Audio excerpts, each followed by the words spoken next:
Assalomu alaykum do'stlar, sizlar bilan Mehmet Karimov Ro'ziboy. Yana evvelki sonlarda boshqa blogerlarning kanallarında tez tibbiy yordam mashinalarini ham vaqti yo'li bir necha yillardan bana ishlatib turgan yo'li mana shu obodonlashtirish boshqarmasining ichidan o'tiladigan yo'li bor edi.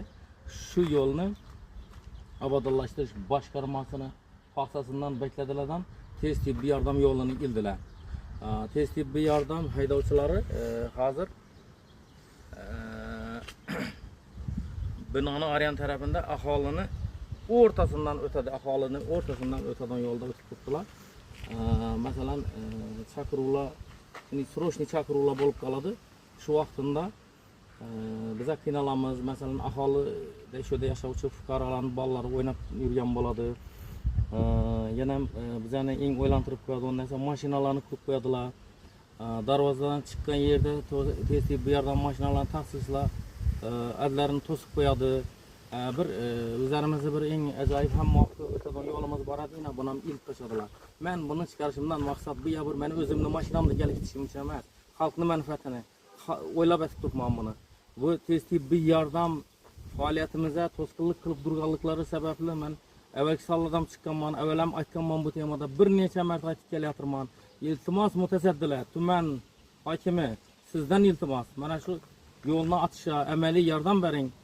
Xalq qiynalmasin. Bize vaqtında bir o'z vazifamizni vaqtında bajarali. Sizlar sababchi bo'lib qolasizlar. Bunchalikna avariyalar bo'lib turibdi. Boshqa holatlar bo'lib turibdi. Oydan chiqib ketib bilmay turibmiz darvozani Aryan tarafidan. Bu tarafda aholini, yosh bolalari, kichkina bolalari o'ynab o'tirgan bo'ladi. Yo'lning o'rtasida o'tirgan bo'ladi. Shu yerda turib shu bolalarni olib qo'yib keyin o'tib ketish holatlarimiz bo'lib turibdi. Men buni chiqarib o'zimni manfaatim uchun ya birov menga buni chiqarib qo'yarsan, bir 5-6 so'm beraman deb turgani yo'q.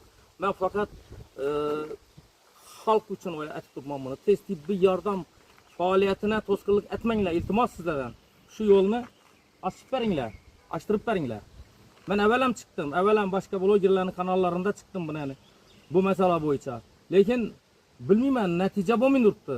Rahbar bormi o'zi bu rayonda? Yangarik tumanida, Xorazm viloyatining Yangarik tumanida rahbar bormi shunday mana shunday bir muammoni oldini olib biladigan, shunday bir to'siqlarni oldini olib biladigan rahbar kerak bizga. Iltimos sizlardan rahbarlar.